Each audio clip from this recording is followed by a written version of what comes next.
Hilang kepercayaan tersebab Sirekap.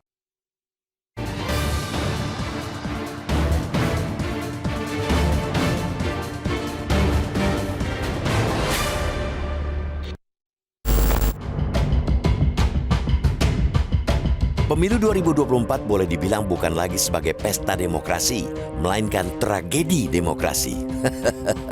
Disebut sebagai tragedi demokrasi karena baru kali inilah pemilu diwarnai beragam skandal paling brutal, dari hulu hingga ke hilir. Di hulu, proses pemilu ditandai dengan rusaknya etika dan keadaban politik akibat aturan yang ditekuk.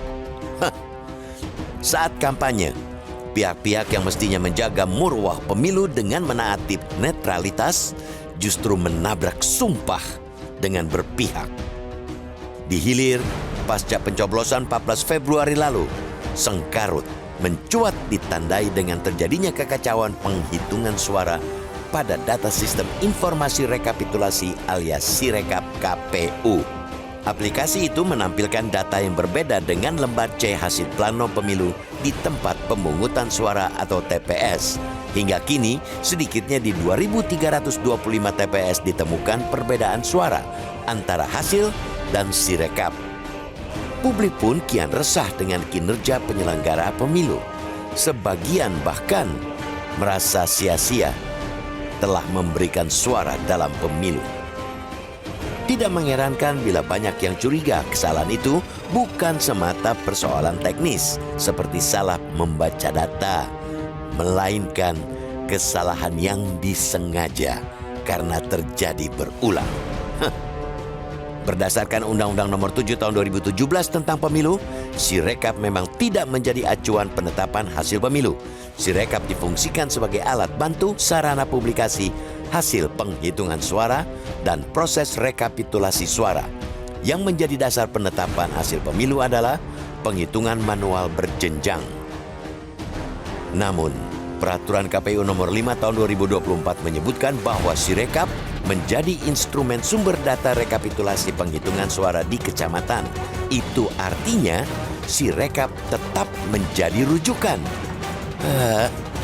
Rusaknya Sirekap bahkan berpengaruh pada jadwal rekapitulasi suara di kecamatan. Hampir semua KPU di daerah pun menunda jadwal rekap suara di kecamatan. Dari awalnya tanggal 18 Februari ditunda ke 20 Februari. Lagi-lagi, penundaan itu memantik kecurigaan. Benar bahwa KPU sedang meminta waktu untuk membenahi Sirekap, tapi kekecewaan yang menumpuk menyebabkan sebagian besar publik yang kritis seperti kehilangan kepercayaan kepada lembaga penyelenggara pemilu itu. Penanganan kekacauan data Sirekap yang lambat memantik prasangka buruk. Terlebih KPU terkesan menganggap enteng amburadulnya data Sirekap. Menurut Ketua KPU Hashim Asyari, kesalahan pembacaan data Sirekap tergolong minor sebab, kata dia, total sudah 358.775 TPS yang mengunggah datanya ke dalam aplikasi Sirekap. Dengan adanya kesalahan pembacaan data untuk 2.325 TPS, lanjut Hashim, berarti jumlah data yang error hanya setara dengan 0,64% atau masih di bawah 1% dari keseluruhan data yang masuk. Kondisi makin runyam ketika KPU menciptakan kesimpang siuran. KPU Provinsi Banten adalah salah satunya yang mengaku menerima instruksi dari KPU Pusat untuk menghentikan perhitungan suara pemilu 2024 di tingkat kecamatan.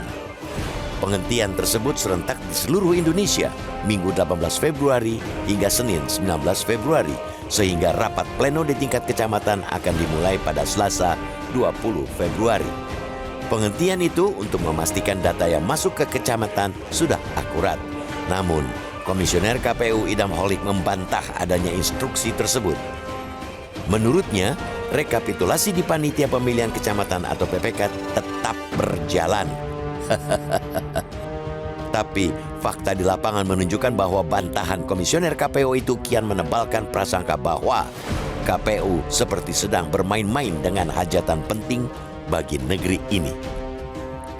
Perbedaan antara ucapan dan fakta di lapangan itu membuat ketidakpercayaan kian kuat dan kepercayaan kian menipis. KPU harus belajar dari masa lalu, terlebih dengan anggaran 76,6 triliun rupiah pada pemilu 2024 yang meningkat 2 kali lipat. Jika dibandingkan dengan anggaran pada pemilu 2019, profesionalitas mestinya juga meningkat berlipat-lipat. Jika KPU tidak belajar, bahkan membiarkan ketidakpastian dan kesimpang siuran data Sirekap, jangan salahkan bila ada publik yang menilai kecurangan pemilu 2024 lebih barbar ketimbang pemilu-pemilu sebelumnya.